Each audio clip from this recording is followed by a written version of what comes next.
Hello everyone, today we will discuss about Store Inventory Module. Hospital management software में store module को हम किस तरह मैनेज कर सकते हैं और इसका क्या क्या रोल और यूज होता है वो हम इस वीडियो में आपको बताएंगे। सबसे पहले हमारे पास स्टोर मॉड्यूल को ऑपरेट करने के लिए आईडी पासवर्ड होने चाहिए। अगर मेरे पास ये आईडी पासवर्ड है और मेरे पास स्टोर मॉड्यूल को चलाने की परमिशन है तो ही मैं इस मॉड्यूल को ऑपरेट कर सकता हूँ। ये मैंने आईडी पासवर्ड डाले हैं, मैं लॉगिन करता हूँ, ये मेरी विंडो ओपन होती है।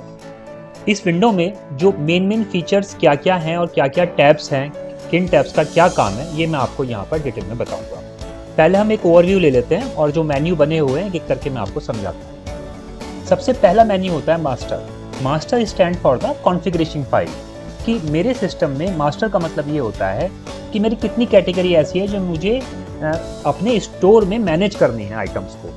जैसे कि अगर मैं लेता हूँ फॉर एग्जाम्पल लैब, तो लैब के अंदर लैब मेरी कैटेगरी है। लैब के अंदर मेरे पास जो है लैब के इक्विपमेंट्स भी हो सकते हैं, लैब में माइक्रोस्कोप भी हो सकते हैं, लैब में मेरी एक्सेसरीज भी हो सकती हैं। तो लैब एक मास्टर कैटेगरी है जिसके अंदर मल्टीपल जो है आइटम्स हो सकते हैं। इलेक्ट्रिकल आइटम्स, ये मेरा एक मास्टर है। इसके अंदर अभी हम आइटम्स डालेंगे जैसे कि electric bulb, fan, AC, cooler, ये सब आइटम इसमें डलते हैं। तो हर आइटम्स की अपनी एक कैटेगरी होती है। कुछ हमने ऐड की हुई है, आप चाहें तो खुद से ऐड भी कर सकते हैं। आप यहाँ जाइए, उस कैटेगरी का नाम टाइप करिए और यहाँ पर आप इसको ऐड कर दीजिए। इसके बाद फिर हम आगे मूवमेंट करते हैं। कैटेगरी ऐड करने के बाद जब हमारी सारी कैटेगरी ऐड हो जाती है फिर हम रिसीवर्स में जाते हैं। रिसीवर्स कौन होते हैं, रिसीवर का यूज़ क्या होता है वो हम आपको बताते हैं। रिसीवर्स होते हैं कि जो हमारी इन्वेंट्री से सप्लाई लेने आएंगे। जैसे आपके प्रीमाइसिस के अंदर आपने एक स्टोर सिस्टम मैनेज किया हुआ है, वहाँ पर क्या होता है कि जैसे जो स्टोर इंचार्ज है वो सामान लेके बैठे होते हैं, उनके पास एक सिस्टम होता है, एक रजिस्टर होता है, या वही सॉफ्टवेयर यूज़ कर रहे हैं। तब अगर कोई भी सामान लेने उनके पास आते हैं तो उसको हम लोग रिसीवर कहते हैं। तो हम एक रिसीवर ऐड कर लेते हैं। लेट सपोज मैंने यहाँ पर एक रिसीवर ऐड किया, पंकज शर्मा। EMP कोड, आपके अस्पताल में कोई EMP कोड चलता है वो आप लगा सकते हैं। लेट सपोज ये OT डिपार्टमेंट का पेशेंट है, ये मैंने मोबाइल नंबर यहाँ पर टाइप कर दिया। मैंने ऐड किया तो मेरा रिसीवर यहाँ पर ऐड हो गया। फॉर एग्जांपल मैं एक रिसीवर और ऐड करता हूँ। लेट सपोज सिमरन जैसे हमारी एम्प्लॉय हैं, इनका हम एक रिसीवर ऐड कर रहे हैं, तो यहाँ पर EMP 003 करके मैंने ऐड किया है। डिपार्टमेंट फॉर एग्जांपल मेरे पास इनका MISA डिपार्टमेंट है, मतलब मिसलेनियस डिपार्टमेंट है, किसी भी डिपार्टमेंट का सामान इनको इशू किया जा सकता है। तो ये आपके रिसीवर हैं। अगर आपके हॉस्पिटल्स में रिसीवर बाइंड नहीं है तो आप जब सप्लाई देते हैं तो वहाँ पर भी ऑप्शन है, आप डायरेक्ट रिसीवर नाम टाइप करके आप सप्लाई दे सकते हैं। वेंडर्स ये वो लोग होते हैं जिनसे हम लोग सामान परचेस करते हैं जो हमारे स्टॉक और इन्वेंट्री में जाता है। जैसे मैं यहाँ पे एक वेंडर ऐड कर लेता हूँ, Atul and company. Let suppose GST number इनका ये है। उसके बाद मैं यहाँ पर कॉन्टैक्ट पर्सन डालता हूँ। For example contact person mister Atul Kumar. यहाँ पर जब हम कॉन्टैक्ट नंबर, एक सेकंड का ऑप्शन हमें और दिया हुआ है। एड्रेस में लेट सपोज मैंने यहाँ पर न्यू दिल्ली एड्रेस डाला है और मैं इसको ऐड कर देता हूँ। तो ये हमारे एक वेंडर ऐड हो जाते हैं। आप इसमें n numbers of vendors add कर सकते हैं। वेंडर्स का मतलब जिनसे हम सामान परचेस करते हैं। रिसीवर वो जो हमारे अस्पताल के अंदर ऑथराइज पर्सन जिनको हम सामान देंगे, और कैटेगरी वो जिस कैटेगरी में हमें आइटम्स को ऐड करना है।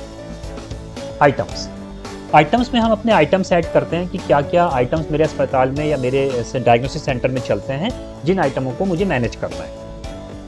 यहाँ हम अभी आपको बताते हैं कैसे ऐड होता है, फिर हम आगे इन्वेंट्री में चलते हैं।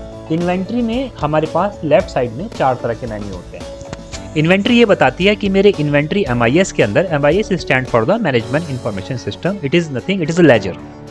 तो इन्वेंट्री MIS में आप जितने भी आइटम आपके यहाँ चल रहे हैं उनके नाम, कोड, उनकी कैटेगरी, कितने रुपए का हमने परचेज किया है, बफर आइटम, क्वांटिटी, ये सब यहाँ आता है। तो यहाँ से हम उसके इन्वेंट्री में आइटम ऐड करते हैं। जैसे कि आपने 50 for example nasal tube purchase किए हैं किसी वेंडर से, तो वो आप यहाँ पर डाल के आगे उसको ऐड करते हैं। तो ऐड करने का ऑप्शन इन्वेंट्री MIS में होता है। आइटम इशू, जो भी आप आइटम इशू करते हैं किसी भी आपने जो भी रिसीवर है उनको, तो उसकी एंट्री यहाँ आती है। अभी मैंने कोई नहीं किया तो ब्लैंक आ रहा है। स्टेटस ये बताता है कि जो मेरी ओवरऑल इन्वेंट्री है मेरे प्रीमाइसिस हॉस्पिटल की, उस स्टेटस में कितने आइटम मेरे पास बचे हुए हैं, कितने मैंने इशू कर दिए हैं और क्या उसका स्टेटस चल रहा है। स्टेटस बफर ये बताता है कि बफरिंग सिस्टम क्या होती है। पहले मैं आपको बफरिंग बता देता हूँ। बफरिंग का मतलब ये होता है, मैं पहले एक आइटम ऐड करके आपको बफरिंग बताता हूँ। लेट सपोज मैं एक आइटम ऐड कर रहा हूँ और वो आइटम मैंने फॉर एग्जाम्पल यहाँ पे लिखा है OT बेडशीट, ये मैंने लिखा है। तो OT बेडशीट मैंने यूज़ किया है, तो यहाँ पर मैंने कोड लिया है for example BD। Rate, lump sum rate हमने 350 ले लिया है। और इसका जीएसटी जिससे हम परचेज कर रहे हैं 12% हमने आइटम लिया है बफर। बफर क्या होता है, लेट सपोज अगर मेरे कोई भी आइटम मैं अगर यूज़ कर रहा हूँ तो और मुझे वो परचेज करके अपने स्टॉक में ऐड करनी है, तो वो ऑब्वियसली आइटम बार बार यूज़ हो रहा होगा, कंज्यूम हो रहा होगा। तो आपको कैसे पता लगेगा कि ये आइटम कम होने जा रहा है, इसको ऑर्डर देना है और मंगाने हैं, जिससे कि रन टाइम पे आपको कोई प्रॉब्लम सामने ना आए। तो उसका सबसे आसान तरीका होता है कि आप उस बफर सेट कर दीजिए 5 या 6 या जो भी आपको लगता है।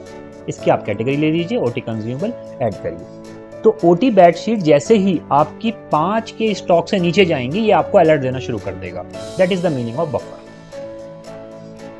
इन्वेंट्री में चलते हैं अब हम। इन्वेंट्री के अंदर यहाँ पर स्टेटस बफर जैसे मैंने आपको करके बताया है।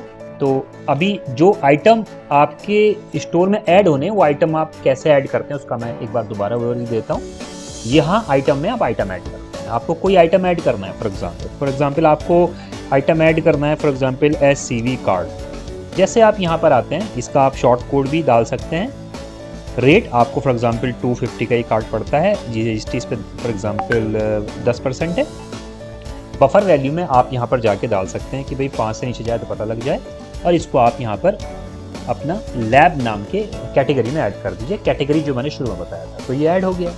अब ये SCV कार्ड आपके, मुझे अभी सिर्फ मैंने कार्ड को ऐड किया है, मैंने कार्ड की अभी नहीं डाला है कि कितनी आइटम्स मेरे पास हैं। तो उसके लिए आपको इन्वेंट्री में जाना है।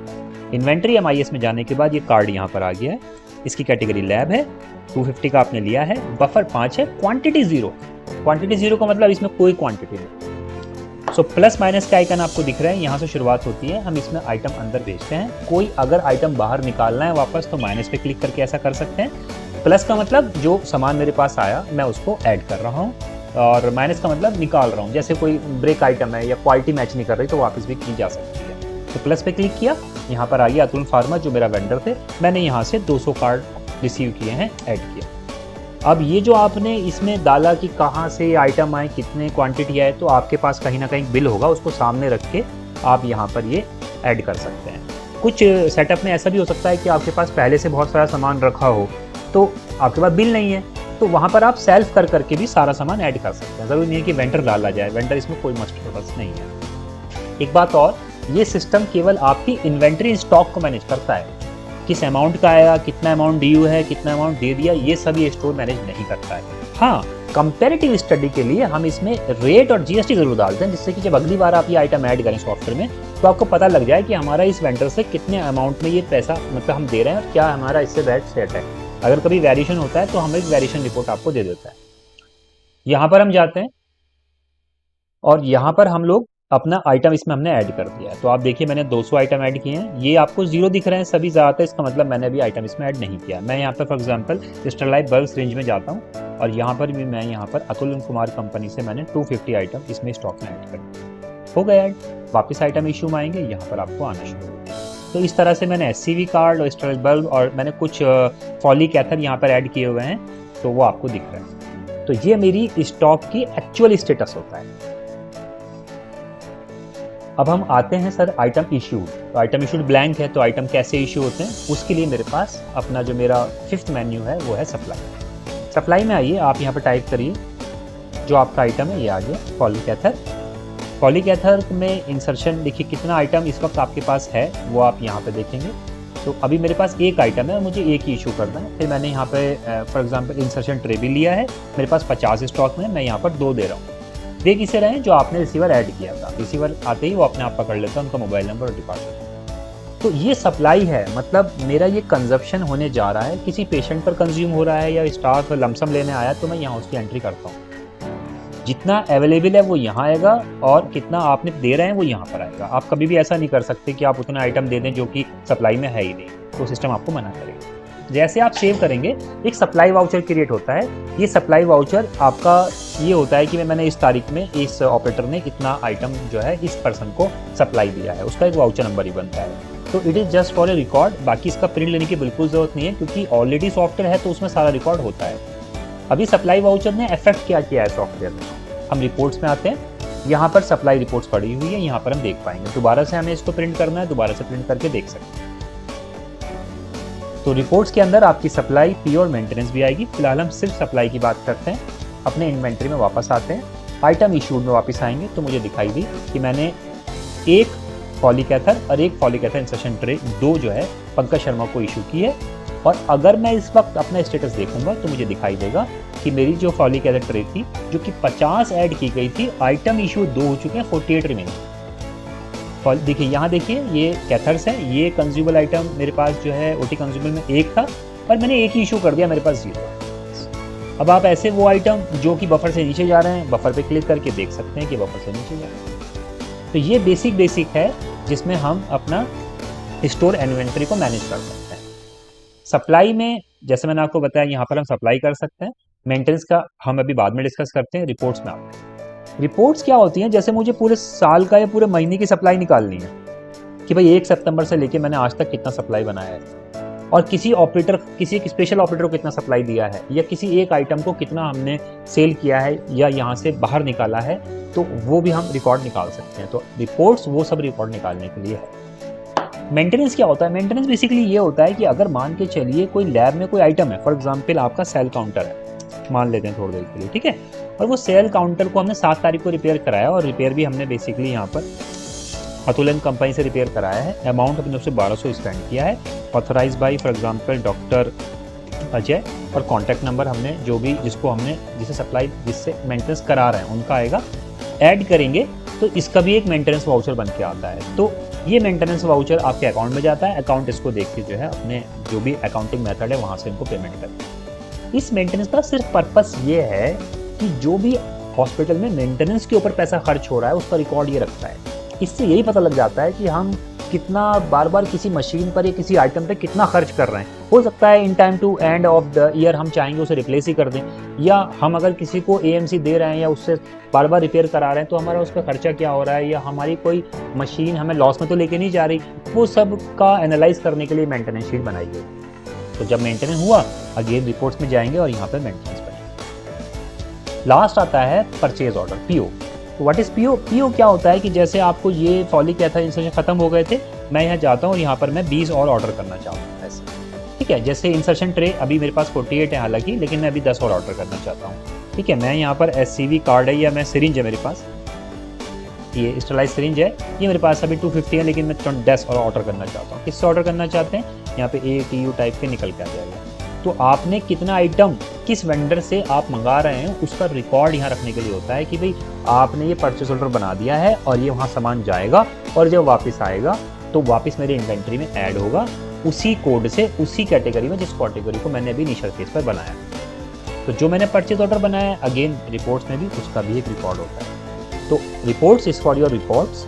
इन्वेंट्री में मोटा मोटा अगर हम देखें तो अपने मास्टर्स क्रिएट कर सकते हैं, आइटम ऐड कर सकते हैं, आइटम में जो उनकी क्वांटिटी वो ऐड कर सकते हैं। तो जो भी स्टोर में सामान जाएगा अंदर वो जाएगा आपका आइटम एंट्री से, जो भी वेंडर से आ रहा है, और जो भी स्टोर से सामान बाहर निकलेगा ये वो आइटम होगा जो बेसिकली आप सप्लाई करेंगे अपने रिसीवर को। ये बेसिक ओवरव्यू है, आप इस वीडियो को देखकर थोड़ा आइडिया लगा सकते हैं। बाकी जब आप इसको यूज करेंगे तो आपकी कुछ क्वेरीज होंगी, उसके लिए हमारे सपोर्ट नंबर दिए गए हैं सॉफ्टवेयर के फ्रंट विंडो पर, आप उन पर कॉल करके असिस्टेंस ले सकते हैं। Thank you so much.